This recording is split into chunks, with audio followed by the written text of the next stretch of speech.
సంక్షేమం, సంస్కరణలు, అభివృద్ధి ఇలా ప్రతిదానికి ట్రెండ్ సెట్టర్, బ్రాండ్ అంబాసిడర్ తెలుగుదేశమేనని ముఖ్యమంత్రి చంద్రబాబు స్పష్టం చేశారు. గత ప్రభుత్వ అవినీతిపై చర్యల విషయంలో అనుమానాలు వద్దన్న సీఎం తప్పు చేసిన వారిని శిక్షించకుండా వదిలిపెట్టబోమని తేల్చి చెప్పారు. ఒక్కో ఇటుక పేర్చుతూ రాష్ట్రాన్ని గాడిలో పెడుతున్నామని, ప్రతి కార్యకర్త మీసం మెలేసేలా తెలుగు జాతిని నెంబర్ 1 స్థానంలో నిలబెడతానని కడప మహానాడు వేదికగా ప్రకటించారు. కడప గడపలో 3 రోజుల మహానాడు అట్టహాసంగా ప్రారంభమైంది. తెలుగు రాష్ట్రాల నుంచే కాక వివిధ రాష్ట్రాల నుంచి పసుపు సైనికులు తరలివచ్చారు. చంద్రబాబు జ్యోతి ప్రజ్వలన చేసి మహానాడును ప్రారంభించారు. పార్టీ వ్యవస్థాపక అధ్యక్షుడు ఎన్టీఆర్ విగ్రహానికి నివాళి అర్పించి పార్టీ జెండా ఎగరేశారు. పెహల్గాం ఉగ్రదాడి మృతులతో పాటు ఇటీవల చనిపోయిన టీడీపీ కార్యకర్తలకు సంతాపంగా మౌనం పాటించారు. క్లీన్, విజన్, పాజిటివ్ రాజకీయాలు తెలుగుదేశం విధానమని, రాష్ట్రమే ముందు అనేది మూల సిద్ధాంతమని చంద్రబాబు స్పష్టం చేశారు. వైసీపీ నియంత్రిత పోకడలు, దాష్టీకాలపై కార్యకర్తల పోరాటాలు, త్యాగాల వల్లే రాష్ట్రంలో కూటమి ప్రభుత్వం అధికారంలోకి వచ్చిందని వివరించారు. పార్టీ పనైపోయిందన్న వాళ్ల పనైపోయిందే తప్ప తెలుగుదేశం జెండా రెపరెపలాడుతూనే ఉందన్నారు.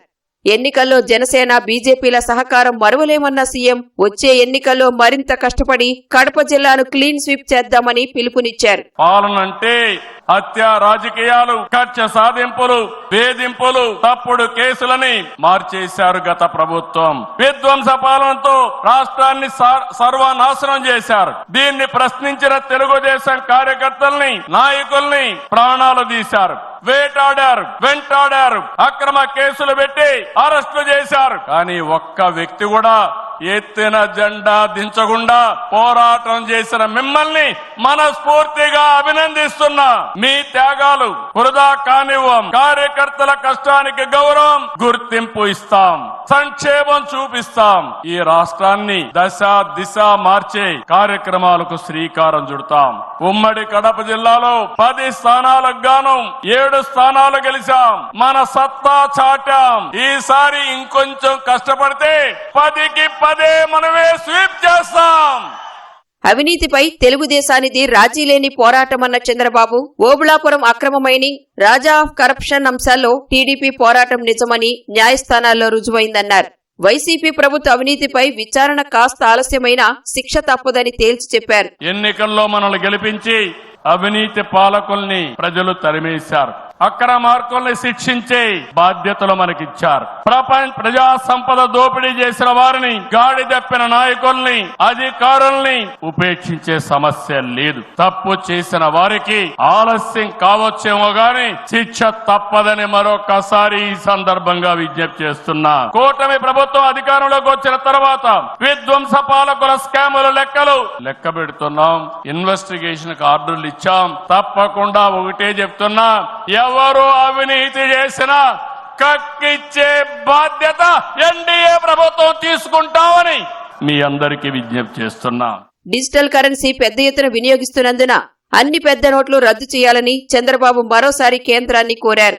ఇప్పుడు నేరుగా మీ ఫోన్ ద్వారా పార్టీ అకౌంట్లోకి డబ్బులు చెల్లించే పరిస్థితికి వచ్చారంటే ఈ 500, 1000, 2000 రూపాయల అవసరం లేదు. రాజకీయాల్లో డబ్బులు పంచే అవసరం ఉండకూడదు. ప్రజా సేవే పరమావిధిగా చేసుకుని మనం పనిచేస్తే ప్రజలు మనకు ఓట్లేస్తారని చెప్పి కూడా నేను మీకు తెలియజేస్తున్నా. ఇప్పుడే ఈ దేశంలో పూర్తిగా అవినీతి పోతుంది. దీనికి కూడా మనం శ్రీకారం చుడతామని చెప్పి కూడా నేను మీకు తెలియజేస్తున్నా. బీసీలను యాచించే స్థాయి నుంచి శాసించే స్థాయికి తెచ్చామన్న చంద్రబాబు దేశంలోని అనేక రాజకీయ పార్టీల్లో తెలుగుదేశం యూనివర్సిటీ నాయకులే ఉన్నారని గర్వంగా ప్రకటించారు. బడుగు బలహీన వర్గాలకు అధికారం చూపిన తొలి పార్టీ తెలుగుదేశం పార్టీ. ఈ రోజు బీసీలు అడిగే పరిస్థితి నుంచి శాసించే పరిస్థితికి తెచ్చిన ఏకైక పార్టీ తెలుగుదేశం పార్టీ. ఏ అంశమైనా పసుపు జెండా పుట్టక ముందు, పుట్టిన తర్వాత అని గీత చెప్పే పరిస్థితి వచ్చిందంటే అది మీ అందరి యొక్క త్యాగాల ఫలితమేనని చెప్పి నేను మీకు తెలియజేస్తున్నా.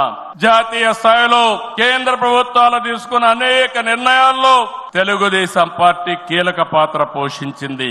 What AP thinks today, India thinks tomorrow అనేది అనేక సార్లు ప్రూవ్ అయింది.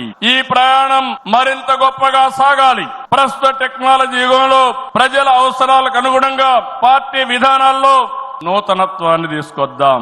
ఈ దిశగా కడప గడ్డపై జరుగుతున్న ఈ మహానాడు అనేక నిర్ణయాలు చర్చించి భావి తరాల భవిష్యత్తు కోసం కార్యక్రమాన్ని రూపకల్పన చేస్తామని చెప్పి కూడా నేను మీకు తెలియజేస్తున్నా.